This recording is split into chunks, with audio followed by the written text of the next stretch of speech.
Welcome back to the Here We Go Brownies podcast. I'm your host, Allie Heisong. He is Dustin. He's out in Idaho. Dustin, how you doing?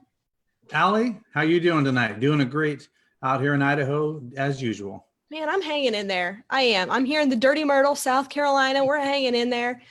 We're swamped here.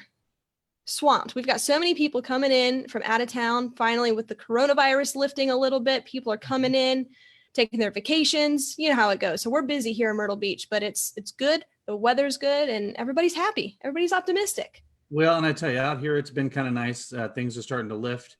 There's some normalcy coming back to life. But, we feel for our friends, as you know, we talked earlier to one of our friends on the program from across the pond. And, it seems like things are still kind of scary over there. So we appreciate everybody that's staying healthy. And if you are one of those folks, please stay healthy.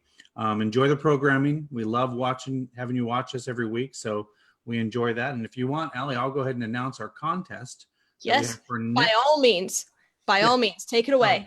So for next week, guys, so we were inspired. We asked you to submit your favorite sports Browns moments. Well, here's the cool thing that we're really excited about this time is we want you to submit basically any picture. It can be a dog, a cat, a bird, whatever your favorite pet is, dressed up in brown stuff. It can be like a little jersey, a little sweater, a little hat, stocking cap, sunglasses. Sunglasses. We want you to have fun and be creative with that. Submit that through the Here We Go Brownies page or my Browns Backers page, the Boise Browns Backers page. You can send it to either one. Allie and I will share those back and forth. We'll look at them. We'll judge them. We'll give you our thoughts. But yeah, just go ahead and do that. And then we will, of course, like we always love to do, give away prizes.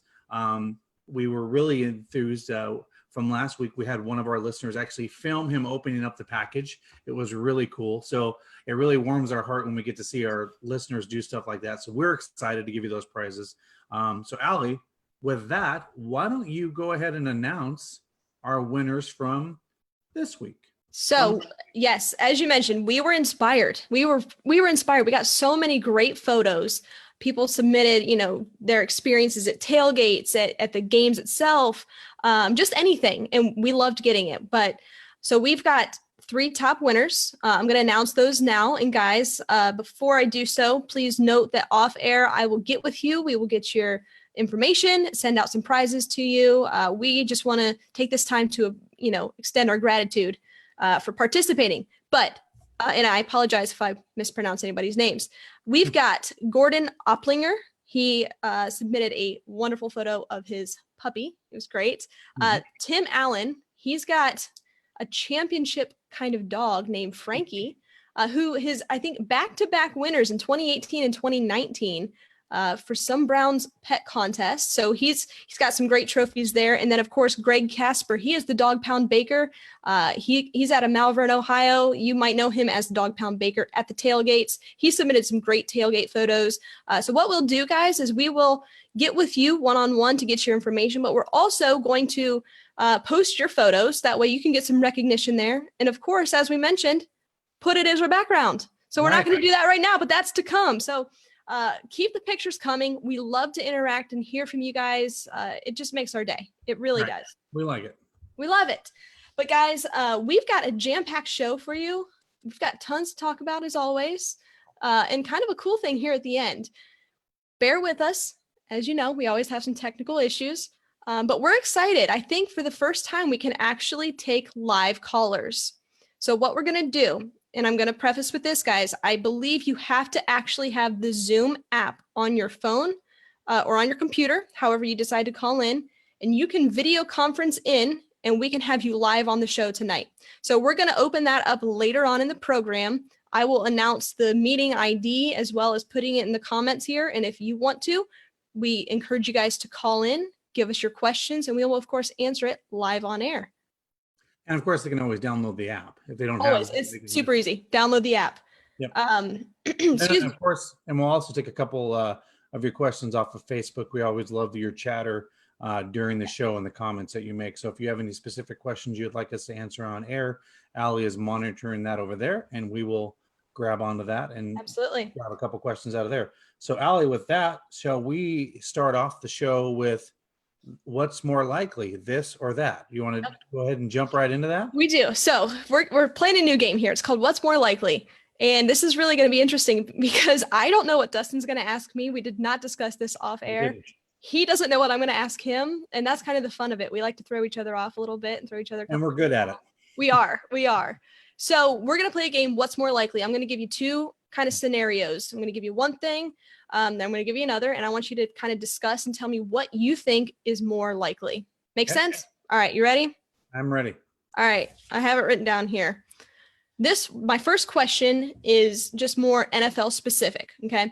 So what's more likely? Cam Newton is a starting quarterback in 2020 or Jadeveon Clowney is a Cleveland Brown? What's more likely is Cam Newton being a starting quarterback in the National Football League and Jadeveon Clowney not being a Cleveland Brown. And I'll preface why. Cam Newton, he's a talent. He's been to the playoffs. You know what you're getting with Cam when he's healthy. Right. There will be a team, unfortunately, their quarterback will go down. I think training camp's going to be a little weird this year. I think guys aren't going to be in their best shape. Unfortunately, we may have some of that because of the Corona stuff going on. I think Cam will start a game. I think he'll be in a game. Now, do I think he'll start an entire season? No, but if I heard your question right, will he start a game? Yeah, starting quarterback. Yeah. And I put that as, will he start a game, right? He may go in game 3, game 4, whatever. I do think Cam will be on a roster. I do think he will have a job. And I do not think Clowney will be a Cleveland Brown. If there's anything I'm noticing as of late, and we've talked about this on previous shows, Clowney is wanting a lot of money. This, as you know, our new front offices, they're not cheap, but they're not big. Right. They're not going to be stupid. They're not going to be silly here. Stupid. They'll find somebody of his talent or maybe younger as a 1 or 2 year rental. And just have 2 guys at that position for the price of 1, right? So if a guy goes down, they'd rather have depth than, oh, wait, Clowney's injured again. Who's our backup? Uh-oh. Yeah. So I agree with you. I think that Cam Newton will be a starting quarterback in the NFL. I think he's got way too much talent not to be.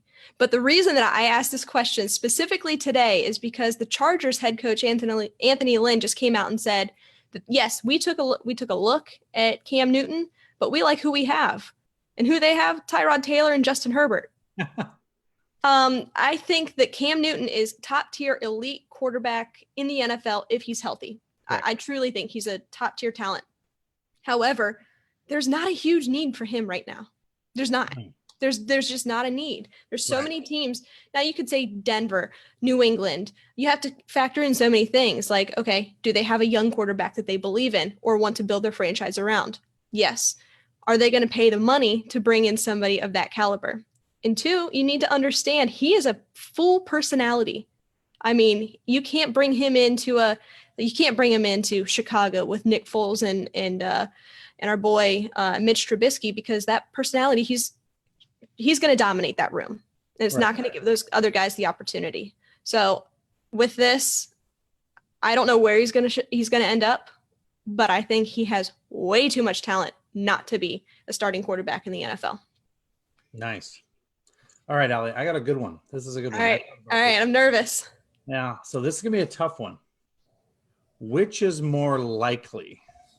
Myles Garrett, sack leader in the National Football League, or Nick Chubb, rushing champion in the National Football League? Yes, likely. Okay. So my first thought on this is Nick Chubb 5,000% has the ability to be the rushing leader in the NFL. He damn near was last year, outside of Derrick Henry running away with it at the very end. But Kareem Hunt only played 8 games. This year, you have a healthy Kareem Hunt and a healthy Nick Chubb in the backfield that are both going to expect the same number of carries. I don't know what that's going to look like. And keep in mind, too, we have a fullback in Andy Janovich. So that backfield for the Browns, offense, a little crowded there. So because of that, I am not questioning his ability. I think that Nick Chubb is one of the best running backs in the NFL, and it's not even a question. I love what he brings to the table. Right. But I'm going to go with Myles Garrett is going to be the sack leader. That's more likely in this scenario because, one, his talent. The guy is a freak. You saw that video of him jumping like 60 8 inch feet. vertical. Yeah, it's unbelievable. He's a freak athlete. But I think given what happened last year with, the Mason Rudolph situation, I think he has to have a breakout year. Has to. He was on pace to do it last year, got in trouble, got suspended. I think he needs to go out, make a name for himself, make a statement, say, that's not who I was. This is who I am.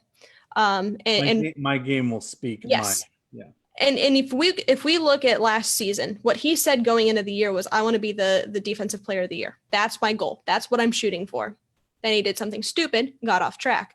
But I think that this year, it's very, very possible that he is the leading sacker in the NFL. So I'm going to go with that. I think that's more likely. Myles Garrett leads the NFL in sacks. Nice. All right. Man, that was a great one. Yeah. So great minds must think alike because I've got a very similar question for you. Yeah. So you tell me this. What's more likely? Myles Garrett gets 15 or more sacks in 2020, or Austin Hooper will lead tight ends in receiving? This one's kind of easy for me. Really? Yeah. If you you said 15 or more sacks in a season? Yes. Okay. I think that's one a game. Sometimes Miles has 2 or 3 a game. I say it's more likely Myles Garrett has 15 or more sacks. And the reason I think that Hooper will not have that kind of production at tight end because of Kevin Stefanski tight end by committee based on Njoku coming back. You have Hooper over there now, and we have Harrison Bryant. And we have the draft pick. Yeah. He's going to rotate those guys in. They're all going to get about 3 to 5 touchdowns during the year. And I think defenses will be just puzzled by what we're putting out there. Like, man, there's Njoku, you have one guy blocking, one guy, a 2 tight end set. So with that said, I think Hooper will have a productive year. I don't think it'll be like over the top. He'll still be one of the best tight ends in the league. Yeah. But because Stefanski has all the tools in his toolkit there to just throw another tight end, and wear down defenses, I think Myles Garrett has a phenomenal year and speaks with it on the field and says, look, this is who I am. I'm coming into a big contract that I want. I'm a Brown for life. Watch what I'm going to do. Yep. I'm with you. Hey, I'm telling you, great minds must think alike because we just went Myles Garrett back to back there. But I think we're on the same page here. This is Myles Garrett's year. Mm-hmm. It has to be. It has to be. Just like it is Baker Mayfield's year. It's the same for Myles Garrett. Just given the situation that we had last year, he's going to go out, make a name for himself, and show his true colors. And that's his play on the field and his true character. That's not who he is. Right. So, great minds, man. Great minds. What else you got? All right. So this one will be a little red meat for all of our people that are going to want to comment on this. What are the chances more likely? Mm-hmm. A season with fans, okay, or a season shortened because of coronavirus second round, and a shortened season because they don't have fans? Okay, so let me just repeat this back to you to make sure I'm hearing this right. A season without fans, or shortened because of a second wave. Correct. What's more likely? Oh gosh. I'm going to go. God, I hope that second one doesn't happen. I think both of these would be dreadful.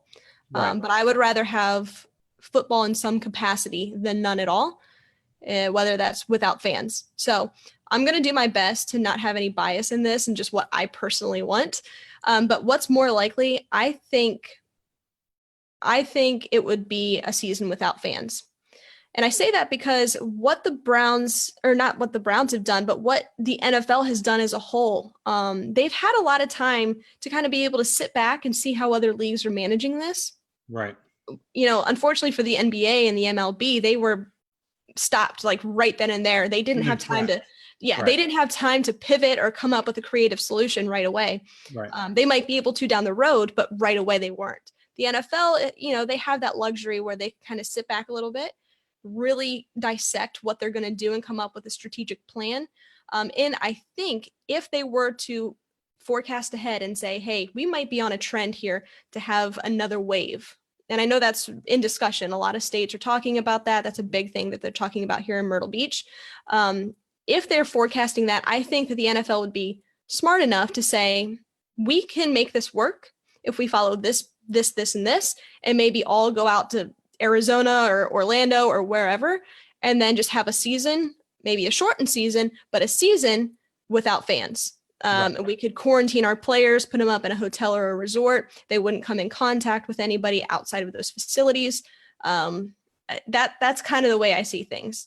So you're saying you'd rather you could foresee a season just without fans. Yes. Instead of a season with fans and then being shut down because of Okay. I'm going to go with season without fans. I think is more likely because I say that just because of what the NFL has done so far. Like the NFL draft, they were able to really come up with a strategic plan and execute. And pivot. I was really impressed with that and be able to pivot and adjust and do things accordingly. Well, so I do think they want to have fans in the stands. I think that's their goal in September. But everything I've heard is they have a plan A, B, C, D, E, and F, right? They have got and probably all the way to Z. Right. They have 10 different scenarios. Okay, if this happens, this is what then we do. If this happens, this is what we do. Or, do we have to not have games in these cities because of an outbreak, right? So I think they are ready to go shift on the fly, even in mid-season with fans. Oh my gosh, we have another outbreak in New York. What do we do? Okay, we're shutting down games there for the next month. Boom, right? That's just quick and dirty. They're done. And that was already planned ahead. Like that's what we said we would do. It's funny. I'm reading some of the comments right now, and I love that our audience is interacting and sharing what they think is more likely. But some of these are, they're absolutely like, oh my God, I couldn't imagine a shortened season, especially without fans. It's, that's worst case scenario. And guys, I just want to be clear. This isn't what I want by any means. This is just, I could see it happening. And I think that the NFL, of course, they value the safety of the players, the coaching staff, their families, and the media, everybody that's involved, and especially the fans. Now, I know a lot of people are saying, with a season without fans is dreadful and nobody wants that. But I would rather have that than nothing at all. Right. And I think most fans would love to have a full season with, if you think about it, most of us, 90% of the Browns fans watch on television every Sunday, right? The other 10% watch in the seats, right? So at the end of the day, if we still have our football and we're watching it, I think that's what people crave every Sunday. Right. And they thrive and they enjoy that. And you take that away, that's, just another, depressing thing for people to have to sit through months of not watching football. And that's, to be quite honest, it's a part of America. We love our football on Saturdays in college and we love our Sunday football. And it's something we look forward to. And it's funny when you talk to fans and I talk to people in my own office and you go around and it's like, man, there was no March Madness. Like, we're never going to forget this, right? We're never going to forget this. We didn't fill out the brackets at the office because they just wiped March Madness off the planet, right? It still doesn't seem real. Right. They completely just stopped the NBA season in the middle and baseball, knock on wood, they'll have a season, starting in July. Again, no fans. We all heard that, right? No fans. Can't spit. Can't shower, they have this list of things you cannot do at the stadium. Right. So it'll be interesting. It's going to be this cautious approach. I just hope and pray that we come up with a vaccine because I think in the end that would probably, help us all cope with this better. But even if you look at people, we're a pretty independent country. Right. And I don't want to get too political, but a lot of people are like, I ain't going to take the vaccine. it hasn't been tested good enough, right? Like, I don't know. Understandable. And we just got off the phone with our good buddy Josh over in the UK. Wales. Yeah. Yeah, he's over in Wales. So kind of just a tease here. We did a great interview with a friend of the program. He's out in Wales, across the pond, and we just kind of, we're trying to get a feeling for what it's like out there versus like what it's like here. Because for example, they've got that soccer league out there that they've started this past weekend with no fans. Yep. And Josh came out and said it was basically just like watching them practice. And he brought up some great points, and I don't want to give too much away from that interview, but some great points about what that's going to do without fans and what that means for home field advantage. Yeah. I don't know. I think that if anybody can deal with it, it's the NFL. I think they're well equipped. However, I think that college football probably would not be. That would be the one that I'm nervous about. Well, here's the one, speaking of college football, Allie, one of the things that a lot of people don't realize or may realize, college football supports 70% of the other the women's teams, all the other sports on campus. And if you don't have football in those universities, those other programs go bankrupt. They just don't have those programs anymore because there's no money coming in off of football to support all the other athletic programs on campus. That's just how football is in most Pac-12, Big Ten, all that. It supports all the other sports, baseball, basketball. It feeds off because that's where all your ticket and revenues come from, right? So that's going to be a huge dynamic, right? So, hey, we're not going to have kids in the seats in the fall, but we better have football, right? Because, so it's a really interesting scenario. And for example, not to get too far into this because we could talk all day on what the coronavirus is and how it's impacting, everybody. But for example, some of like Akron, University of Akron, for example, a lot of those players have lost scholarships because of this. And what's that going to look like for the other programs at that college? I know another college in Ohio, Northeast Ohio, they actually shut completely down. The college is done. They are not reopening. So those student athletes are now looking for a new home. Right. So this affects everybody from top to bottom, especially when you're looking at athletics and what, for example, what this does for somebody like a Jadeveon Clowney. He can't go in and test, and he can't go in and take physicals and do workouts with teams or negotiate outside of Zoom calls. So this is really just taking a toll on everybody from top to bottom. It's insane. Well, and to your point, with the whole thing the NFL is looking at, it'll be interesting to see how that all plays out, right? So, I mean, they're already doing some precautionary. They're not traveling overseas, right? They already made that decision. We're not going to Mexico. We're not going to London to play any football games this year. We're not doing NFL Europe or any of that basically. And they're just being very cautious in that state. But the NFL, they've been doing this a long time. It's a multi-billion-dollar industry, and they'll figure out a way. To your point, I was really impressed what they did with the draft, that they were actually able to pull that off. I thought it would be more cheesy, but it really wasn't, and it was pretty interactive. I didn't really you didn't really notice the difference of everybody at the experience of the draft, right? Because I think what people forget is, long before they moved it from city to city to city, it was a Radio City Music Hall, right? Like it was in New York every year, and this is where everybody went, and this is where the draft was. And it's in an auditorium with, I don't know, it doesn't hold a ton of people. Sure. It's not like a huge stadium by any means. And that was it. That's where you had your draft. And then they said, okay, well, we're the NFL. Let's make some money off of this. Let's take it on the road and capitalize on the fans. And so we saw what happened in Vegas. They didn't get it, but they'll get it in 2022. But yeah. Yeah. And I'm going through some of these comments, and I'm just, it's scary. This is scary. A world possibly without sports. And it seems to me like these past couple of months have just taken an eternity to get through, and we're in May. So I'm just really excited to see how the NFL is going to approach this, because out of all of the leagues, I think they are the most well-equipped. They've had the most time to come up with a plan, and just going to see how they execute this, because all eyes are on them. And I think if some of these soccer leagues over in Europe can successfully have these tournaments and leagues without fans, I very seriously see that, the NFL would follow in their footsteps. Right. So let's do this. We're going to go ahead and take a couple questions in the comments, guys. If you have any questions, drop them in the comments. So we want to interact with you. It can be about anything. I'm also going to put out there, we are taking Zoom calls. So what I'm going to do is I am going to read off that number live right now. And I'm also going to put it in the comments. So what this is going to look like, guys, bear with us for any technical issues. I'm going to do my best here, but I am going to provide you with a Zoom ID. You'll log in on your phone or your computer. All you have to do is have the Zoom app. You'll put in the ID and it's going to admit you into our show. From there, once I see you come on, we'll let you in. We'll have you on for a couple of minutes and take your questions. So I'm going to go ahead and do that. Dustin, I'm going to go ahead and first ask you some of these questions that we have here in the here in the comments, and then I'll go ahead and post that meeting ID. Yep. Let's see what we've got here. Lots of good stuff. So let's talk about this real quick. Our good buddy Jason Toth, I hope I'm saying your name right. He's a good friend of the program.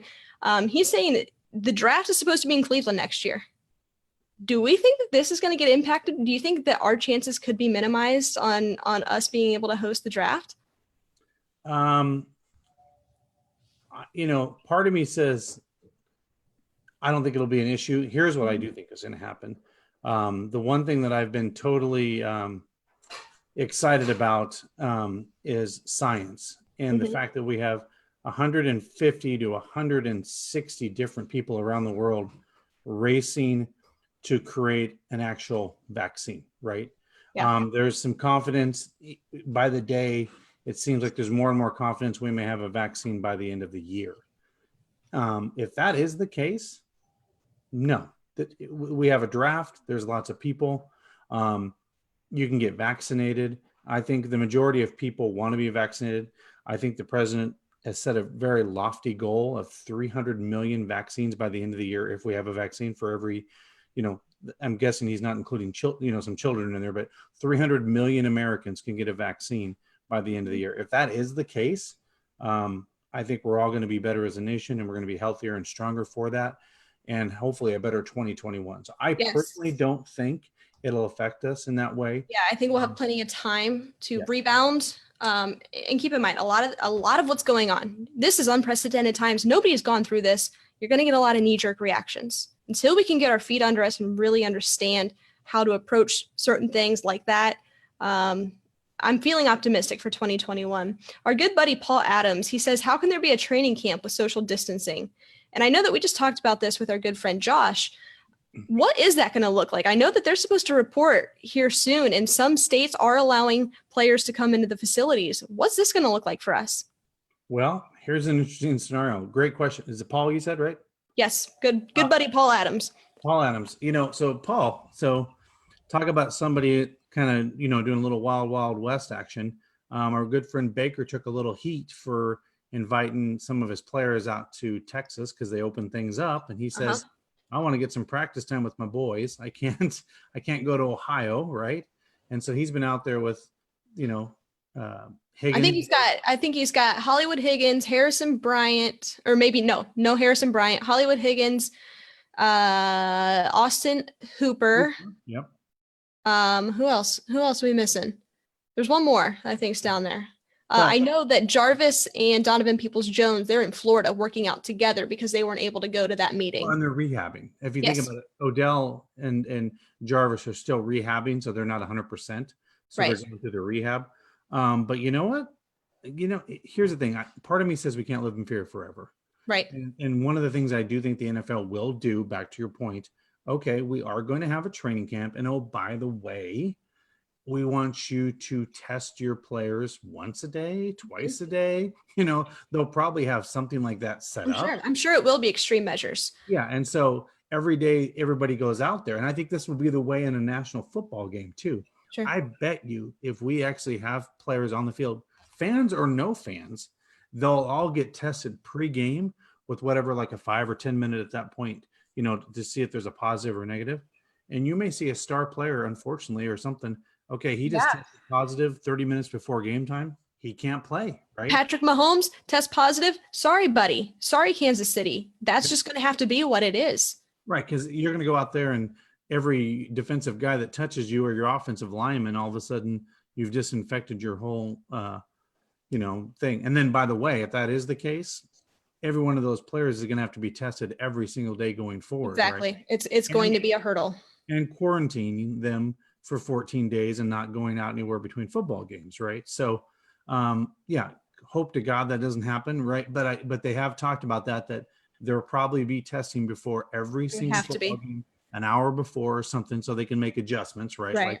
Like, hey, this guy tested positive, this is the deal. But I think because of that, you'll have that in training camp. It'll be the same thing. You won't have scrimmages out there because you could lose half your football team and they could be sick for 2 weeks and down. Agreed.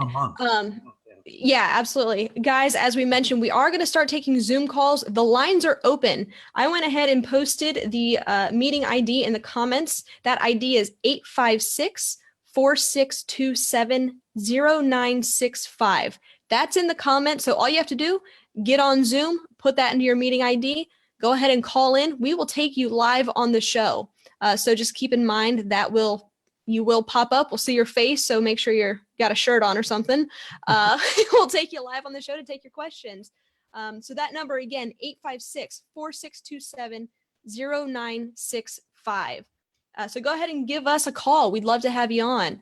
But before we, take any callers right now, a couple questions still in the comments. And again, guys, those lines are open. So give us a ring. Paul Adams, good friend of the show. He just asked us again, if no college football, how does the NFL evaluate talent for the next year? And that's just such a good question, because let's just say we don't have a college football season.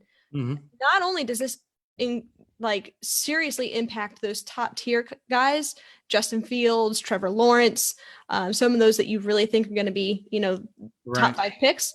But this really, really, really impacts some of those lower end guys, 5th, 6th, 7th round picks. What's this look like? How do we evaluate talent? Do we just base this off of 1 year of tape for Justin Fields? Well, it's interesting. We kind of had to do that this year.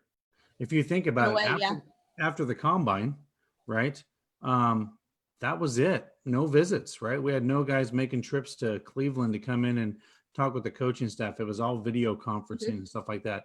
So as I would like to say, a new world we live in, right? So, the tape is going to have to be what you see, right? It's going to be, if you have every game counts, every play counts, right? Every second. Don't take a play off, because they're going to see it, right? They're not going to. It's not going to be an eye test. It's going to be like, he kind of missed tackles here or whatever, and so his grade may go down, right? Because he just didn't put it all out, from. Well, who comes to mind here? I'm going to bring Justin Fields up again. Trevor Lawrence, when he came into college football, everybody was calling him the next John Elway, the next Andrew Luck. So we all kind of anticipate him to be a top 5 pick in next year's draft. But let's talk about Justin Fields real quick, the quarterback at Ohio State. He transfers from Georgia, plays 1 year so far. And let's just assume there's no season next year. Let's hope and pray that doesn't happen. But let's just, hypothetically speaking, there's no season. Justin Fields plays 1 year for Ohio State, and in most of those games, most of them, they're blowouts. So he's done at halftime. He's only playing 2 quarters. Right. So that's basically half of a season on tape is all he has. And he's projected to be a top 5 pick in the NFL draft. What's that do for his evaluation standpoint? Probably drops it, I bet, because there's not enough tape on him, right? So many question marks. And he did battle a little bit of injuries this year. I would be very concerned, or do they say, hey, okay, we'll just sit this year out and come back and play the following year for Ohio State and then come out? Because this would be an early year of eligibility for somebody like Justin Fields. Right. That's a good point. But yeah, I think it's going to come down to tape. I just think there'll be more and more. It's interesting though. It's funny how we act as a society. Even like you and I, Allie, we've adapted more to meetings in our own jobs, right? More Zoom calls. Like it's it's a new way of life, right? So it's the new normal, and I think it's just like any the NFL is a business, and they'll look at it that way and say, okay, what do we have to evaluate? It's a good question, Paul. Good question. Okay, so let's do this, guys. Again, the lines are open. Feel free to give us a call. Let's take a shift here. Get off the coronavirus real quick. Our good buddy Edward Locke, he says, great comment here. The North has 3 teams that run and stop the run very well outside of Cincinnati. Any concerns the run stop defense of the 30th ranked? I'm sorry, hang on. Any concerns that the run stop defense worse in the middle, or will be worse in the middle of the field? I can't read this. I don't know what just happened to my eyeballs. Had problems dead smack in the middle. Okay, so basically what he's saying is Joe Woods in the middle of the field with the linebackers, typically a weak link. Mm-hmm. What do we see? So we know that this is a pretty run-heavy conference, right. Run-heavy division, rather. So what does that mean? I know that we go out and I know that the linebackers are always a big concern during our shows. We always talk about the linebackers, but they go out, they get Jacob Phillips. We've got Mac Wilson. We've got Sione Takitaki. Do you think that they're going to be a good run-stopping defense this year? I think they'll be average. I think they'll probably be middle of the pack. The one thing that I noticed that was just glaring to me, rising boat is always good. When you look at like the way defenses play, as we all saw after that loss to Myles Garrett on the defensive line last year, the defense became a shell of itself. And it was actually a pretty good defense up to that point during the season. Mm-hmm. But after he left and kind of our anchor left, we became more and more of a shell on defense of who we really were and got away from who we were as a football team. That's a great point. So when you have depth, even at linebacker, defensive line, football games, I always believe are won in the trenches. If your defensive line is just stuffing it at the line of scrimmage and getting some penetration going against the offensive line, you're going to naturally just be better at stopping the run, right? You're slowing it down. But when we started losing players and injuries in the second half, I just think we became a shell of who we are. And that's what I'm noticing with this regime this year, with some of the one-year players they've signed. They've want depth there. So if somebody does go down, we do get a Vernon hurt or something like that, we have somebody at least similar or comparable can go in there and kind of stop the bleeding. So I do think we'll be okay. Do I think we'll fix it overnight? No. Woods is going to have to find his own identity as a defensive coordinator. I am pretty excited with what they did over there in San Francisco. I get to see him on a weekly basis. I mean, that defense was, top notch. If it wasn't for the last 7 minutes of the Super Bowl, the San Francisco 49ers shut down the most potent offense in the National Football League. You're right. That goes to show you how great defenses can play. And they got too conservative. The San Francisco 49ers got too conservative, and they let Patrick Mahomes back in that football game. He was being put away in that for over 3.5 quarters. So I just think, yes, the linebackers, I know we're always worried about them, but I think if you have depth and all your players are playing at a high level, it only brings the play up of your other players. Right. And Edward, I want to apologize for absolutely butchering your question there. But that's a great question. And I also want to mention not only, so with the Joe Woods defense, he puts a lot of emphasis on that front four and again on the secondary, leaving a little bit of a concern there in the middle of the defensive core there. However, I want to make note of what they've done in the draft and in free agency in the middle of that front four. So if you take a look at the defensive tackle position, and I'm not going to talk about Myles or Olivier, or if we can pull in a Jadeveon Clowney, I want to talk about somebody like a Jordan Elliott or a Sheldon Richardson or an Andrew Billings, those rotational players, or Larry Ogunjobi, that can really be an anchor there and be able to not only get after the quarterback, but stop the run. And somebody like a Jordan Elliott, he's got such a quick first step that it's going to allow somebody like a Myles or Olivier to be able to free up more quickly and make those electric plays. So yes, it's going to disrupt the backfield. It's going to obviously get in the way of the quarterback and collapse the pocket. But I think that those guys kind of, I don't want to say make up for a lack of a veteran linebacker, but they certainly help in that regard by providing more of an anchor to the middle of the defensive line. Right. So, Allie, I have an idea. So if one of our people call into our Zoom, they are our very first Zoom caller of all time. They get a prize. They get a prize. You get a prize. You get a prize. Y'all get a prize. We're Oprah over here. So So whoever, so don't be shy. You give know, us a call. We want to have give you. us a call. If get on the Zoom, you've all been Zooming, doing your Yeah, we virtual know you happy have it. hours. We know Yeah, you have Zoom. Get on here. Give us a call. We want to have you. Just make sure you're wearing a shirt. right. That's the requirement. Don't pull a Donovan Peoples-Jones. Did you see that, by the way? Building the Browns, the last episode. Donovan Peoples-Jones. Obviously, he didn't get drafted very early. He gets drafted at the very end, and he says, "You know what? I was so upset by not. I was getting emotional that I wasn't being drafted, so I went and I took a shower, took a hot shower, and I just was relaxing." And of course, right then and there, as he's in the middle of a shower, he gets a call from Cleveland, Ohio. What do you know? He's drafted by the Browns. He gets on his Zoom call, and somebody gets on there and says, "Man, are you going to put on a shirt?"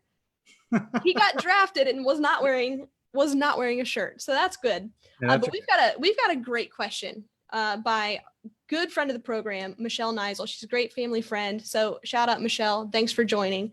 She says that she's been wondering what the NFL and the Hall of Fame will do with the Hall of Fame enshrinement activities this summer. That's a great question because that's not something we've really touched on. No, we haven't, and that's in Ohio. Yeah, it's usually a lot of people. You know, I think here's one. Okay, so that I do think will happen, and I'll tell you why. If the president can have a press conference with press people 6 feet apart, I could see them having a limited amount of people out there, right? In a professional setting, and being enshrined. That's such a big deal.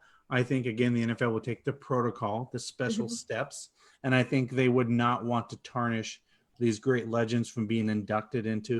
The cameras will be there, right? Everyone will see them on camera. Yeah, I think it would be somewhat similar to maybe. I wouldn't think it would be all virtual, but similar in a capacity of what they've done for the draft because they put on a heck of a show there. I think they would be able to follow similar suit with the enshrinement activities. But I do think they would have limited, like your family could be in attendance, some of your former players that you wanted there, and then maybe a minimum of just like they're doing like with a lot of these states. Hey, you can only open up and have 250 people in a gathering, right? Okay. Well, if the NFL knows that that's what the state requirements are in the state of Ohio, we know that there's going to be 250 or 500 people at this enshrinement. We'll space them out. We'll be able to do this in a very respectful way. So. Yeah, I'm with you there. I think that they would be, like we've seen with some of these college and high school graduations, they say you can still have your moment. You can still come and walk. Bring maybe 4 to 6 of your family members. You're going to have a time slot, maybe 15 minutes to walk across the stage, get your diploma. There you go. And I don't want to compare a high school graduation to the NFL enshrinement, but maybe a similar setup like that. Hey, you could bring X amount of people. It would be safe, socially distanced, what have you, and have their moment that way. So great comment, Michelle. Thanks for joining me. We always appreciate you. She's the best. She's a good one. She's a good one. But I'm telling you what, Dustin, I don't think people want to talk to us. They don't want to call us. They don't want to call us? They don't want any prizes? You think they're scared? No, I don't think so. Nah. They might be camera shy. I will say people are camera shy.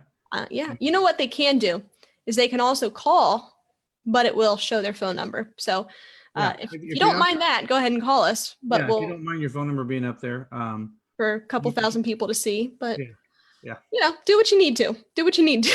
But we're in all seriousness. We won't tell you what you'll get, but we have a huge box of Browns goodies. All you have to do is call in. You can even just come on for a few seconds. We'll answer your call, and then you can hang up. So you can do that as well. So, hey, go Browns. Here's my question. Hang up, and we'll answer it. Right. We're nice people. Right. But I will tell you guys, we're excited about this. We are super excited to just be able to interact with you guys. This is a show by the fans for the fans. And I don't want to just be one of those shows that sit up here and, ignore our listeners and what they want to hear. You tell us what you want to hear. We'll talk about it. Drop it in a comment, drop it in a message, call in via Zoom. We want to interact with you guys. We absolutely love you. And we're the only reason we're here is because of the fans. So absolutely. Oh, we've got one. We've got one. I got a little excited there. All right. We got Paul coming on. Let's see what we got here. Is it our same Paul? Let's see. This is Paul's iPhone. Okay. Good buddy. Let's let him get on here. Paul, can you hear us? Paul, can you hear us? Yeah, I can. Hey, Paul. Welcome to the program. How are you? Thanks for giving us a call. This is great. Well, I couldn't remember the damn numbers all the time, switching back and forth from Facebook. So I had to go in and enter a few here and there, and it gave me all kind of crap. So Paul, where do you join us from, Paul? Where are you calling in from? Beautiful Bluffton, South Carolina. South Carolina. There we go. You know what? And he knows this because I've talked to him before. I also used to live in Bluffton, South Carolina last year. It's beautiful. It's great. So you enjoy good old Hilton Head for me. Tell it I miss it. Yep. No doubt. That's why I moved out of Ohio. And I can, and I actually can get the Browns games down here, so it's not too bad. So yeah, your games aren't blacked out, right? Yeah, there you go. So Paul, thanks for obviously calling in. What is your question for Allie and I? And then we will answer your question off when you hang up. Okay. Well, I really didn't even think about the question, to be honest with you, because you already used a couple of my other ones on there. But one of the things, I guess it's more of a comment than a question, but I'll ask it in the way of a question. Do you really think there's going to be a lot of pressure on Baker Mayfield, seeing as Kevin Stefanski is more of a run-oriented type of coach as opposed to Freddie Kitchens as a pass at first? Nick Chubb loses a rushing title to the 32nd ranked rushing defense because he wants to pass the ball the whole game. So my personal opinion is I don't think Baker's going to be under near the pressure he was last year, simply because we're going to use a rushing attack more to our advantage. Right. Great question. Well, yeah, Allie, so Paul, if you want to drop the line, we'll answer that question for you offline or on the air. Yeah, absolutely. Okay. Paul, thanks for joining us. We appreciate you. And as always, go Browns. Yep, no doubt. Go Browns. All right, sounds great. Go Browns. All right. I'll go back to Facebook. You want me to start out, Allie? Yeah, go ahead. Go ahead and take this one. So, yeah, Paul, I do think the one thing that really stood out to me was Kevin Stefanski was all in on Baker Mayfield from day one when he got interviewed. I'm sure that was one of the questions he got in the interview.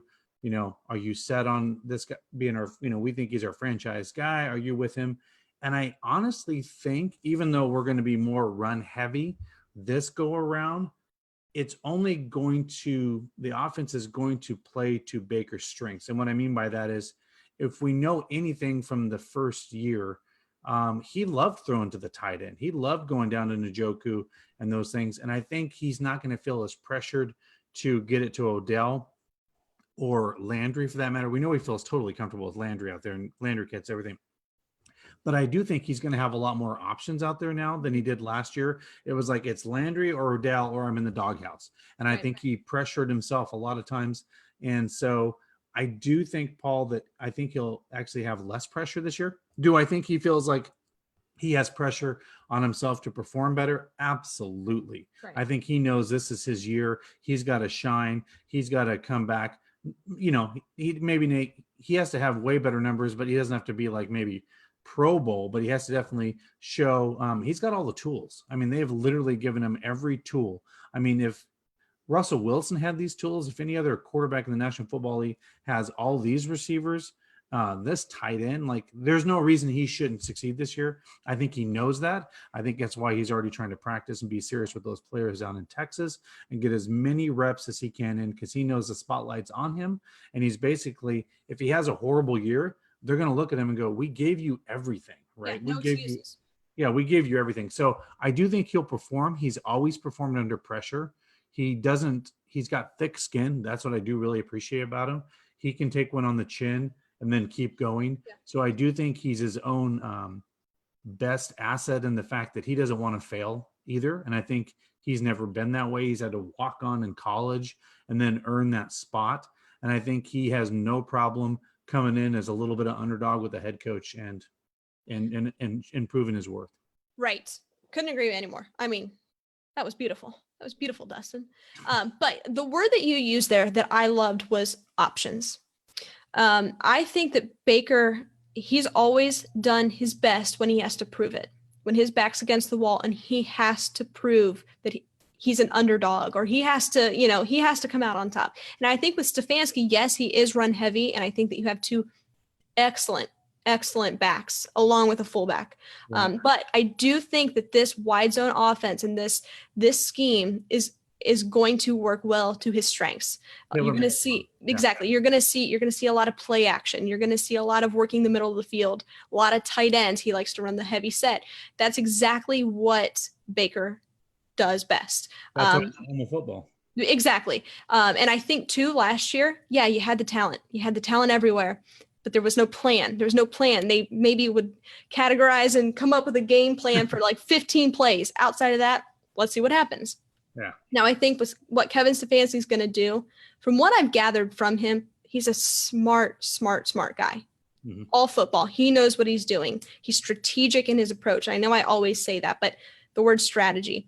There's a process in place for Baker to be successful. He's got the tools he needs. He's got the resources that he needs. And keep in mind, I'm going to throw Case Keenum in there, not to say, hey, Baker, look what we have behind you, but as he's got Case Keenum as a resource.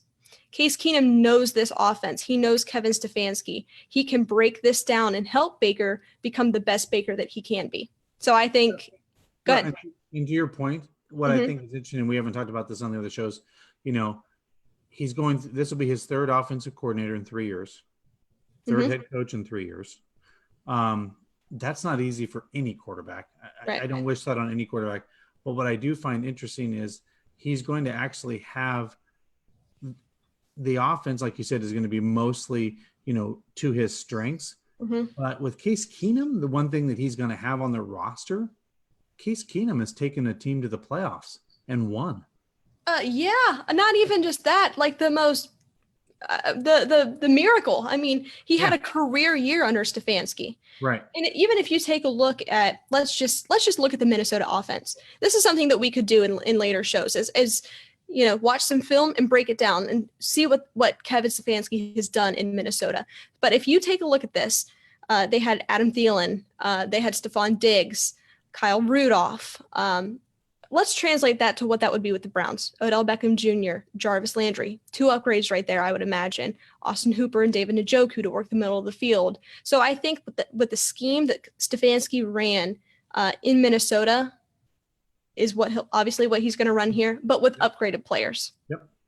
So it's going to work. And I think with Case Keenum, he can say, look, if we're all excited and the Browns do make the playoffs, you're going to have a Case Keenum over his shoulder saying, you know what, this isn't too big for you. Let me show you how this can, he's going to be a great journeyman sitting there going, you're going to be okay, kid. I know you're going to be a little white highs. And what's funny is we talk about, how great the Ravens are and how big of records they put on there. But I hate to say this, Lamar hasn't won a playoff game. And I guarantee you, and the more playoff games he loses, the more that becomes on your mind. And that becomes a big thing. And that happened with, that happens with players in the NFL. You can never win the big game, right? They always say you can never win the game. And he's very good in the regular season, but he hasn't won anything yet, right? So I think Case can come in and say, like, Baker, this is what's going to happen. This is going to be a whole nother level of football when the playoffs turn on. Right. And we can help you through that path. So many people are saying when the Browns signed Case Keenum, they said, oh, how many games until Case comes in? They used it almost as a negative. I really think this is going to be a great thing for Baker to have him in his corner. Case Keenum is coming in. He knows his role. He knows he's not going in to compete to be the starting quarterback for the Cleveland Browns in 2020. He knows his role. He's going to stay in his lane and be a leader, be a mentor, and be able to come in and play quality football if he's called upon. He knows the scheme. He knows this offense. So to answer your question, Paul, I know that was very long-winded. Yes, I think that Baker is going to have a breakout year this year and definitely be on the comeback here. Okay, guys, again, our lines are still open. We're going to keep them open for another couple minutes here. If you want to, you can give us a call. Zoom, the meeting ID 856-4627-0965. Couple more minutes here, then we'll wrap it up. Hey, Paul, and don't forget to give us your information offline so Allie and I can send you that gift that we promised you. We will. I will touch base with him off air, get his information, get that out to you, Paul. We appreciate you jumping on. That was being our guinea pig first caller. That went well. We appreciate that. Allie got excited too. She was like, I was so excited. I about punched my computer. Sorry about that, guys. Okay. Outside of that, we're going to keep this open for a couple minutes. Dustin, any closing thoughts here? Just what was really interesting this last week is just how things have started to come to a new normal in life. Mm-hmm. So it's kind of interesting, like, there was a lot of fear out there. People were missing sports. It was kind of interesting to walk around in my office the other day to see people again. Like, it's like, hey, like we've been in a cocoon for the last 2 months and we've come out. And I had people coming up to me saying, like, thank God that the Last Dance series was on for, like, all those episodes. It sucked in all of that sports that I was just craving because we all have hobbies, right? And let's be honest, sports is one of our greatest hobbies that we all love and we thrive in it. It boosts, it gets us excited. It gives us something to sometimes live for, right? And Absolutely. we just have had that huge void, be it if you play sports or that, you just miss that. And I just think it's been interesting to see, like, it's going to be okay. I think as each day goes by, we're being less impacted by the virus. People are being more optimistic because there's been so much negativity for months. And people are just been scared. They just don't know what their future. They're losing their jobs. They're not working. They're being parents and teachers. They're being everything at home because there's no school. People are stressed out. It's crazy. So I just think what's been most optimistic, to kind of close the show, is that people have been more positive, and they're like, you know what, I'm going to be okay. Like, you know what, this disease is bad. It's people are getting sick. But you know what? It's not the end of the world. And I think we're going to be okay. And we're going to be a stronger country for it. Mm-hmm. And I think sports can rally people like no other thing out there sometimes. And I think people will love to, I think we will be more appreciative of sports than we ever have been before, because we've now realized, to our point, like we talked before, we just wiped away March Madness. We just wiped away sports. Like it was like we erased it off the board. We're like, wait, did that just happen? That's never happened in the history of sports. Like, we've rewritten the history books on this year. It will be kind of almost like the lost year, in a lot of ways. It really is. Things just didn't happen. So that's my kind of closing thoughts. I see more optimism than I have in weeks. And I think that's encouraging in a lot of ways. It is. It's so inspiring to see that and to hear that, and just to spread that. Everybody's going through something. Everybody's playing, like you said, moms and dads are being teachers and chefs and coaches and everything that they're not used to being. And sometimes all you need is a little bit of kindness and a little bit of positivity. And we hope that maybe that we could kind of help a little bit with that distraction, and not to make light of the situation, but to be able to talk about something else. Let's talk about sports, and let's come together and rally. Even though we don't have the game on, we can still come together. Yeah. And speaking of that, for our contest for next week, yes, speaking of things that we love and adore, is our pets. We love our pets. We're a country that loves our dogs. We love our cats. It keeps us happy when times are down. So send us your pictures of your favorite Browns dressed up. We want to see them. Like, I know we all make goofy things for our pets and we're like obsessed with them. I am with my dog. So let's see your ugly sweater on your dog, or your we want to see it. Your sunglasses of the dog riding on the motorcycle or out the window. Like, we want to see those. Submit them, and of course we'll always submit. And our good friend that makes all of our stuff, Myrtle Designs, she is making some cool mugs for us, by the way, Pilsner type of mugs that we'll be able to give away on later shows. So a shout out to her for helping us with that. Absolutely. But that'll be really cool. So lots of prizes, guys. We love your interaction with us. We love you.